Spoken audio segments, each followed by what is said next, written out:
ಮಾಡುವಂಥದ್ದು ಬರ್ತು ಪ್ರಿಯರೇ. ಅಂದ್ರೆ ಪಾಪ ಪರಿಹಾರಕ್ಕೋಸ್ಕರ ಬಲಿಗಳು ಕೊಡಬೇಕಾಗಿತ್ತು. ಎಷ್ಟು ವರ್ಷ? 10 ವರ್ಷ, 20 ವರ್ಷ, 30 ವರ್ಷ, 40 ವರ್ಷ ಬಲಿ ಕೊಡ್ತಾನೆ ಬರ್ಬೇಕಾಗಿತ್ತು. ಒಂದೊಂದು ತಪ್ಪಿಗೆ ಬರ್ತಾಯಿತ್ತು.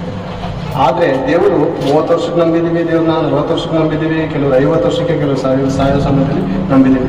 ಅಷ್ಟು ವರ್ಷದಿಂದ ಮಾಡಿದಂಥ ತಪ್ಪಿಗೆ ಒಂದೇ ಸಾರಿ ನಮಗೆ ದೀಕ್ಷಾಸ್ನಾನದ ಮೂಲಕ ನಮ್ಮ ಪಾಪವನ್ನು ಮುಕ್ತಿಗೊಳಿಸ್ತಾ ಇದ್ದಾರೆ. ಅಂದ್ರೆ ಎಷ್ಟು ಒಳ್ಳೆ ದೇವರು ನಮಗೆ ಸಿಕ್ಕಿದ್ದಾರೆ ಆಲೋಚನೆ ಮಾಡಿ.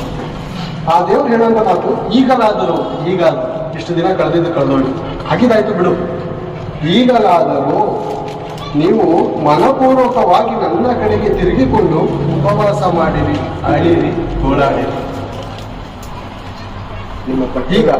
ಈಗ ನೀವು ಉಪವಾಸ ಮಾಡಿ ಗೋಳಾಡಿ ಅಳಿರಿ. ನಿಮ್ಮ ಬಟ್ಟೆಗಳನ್ನೆಲ್ಲ, ನಿಮ್ಮ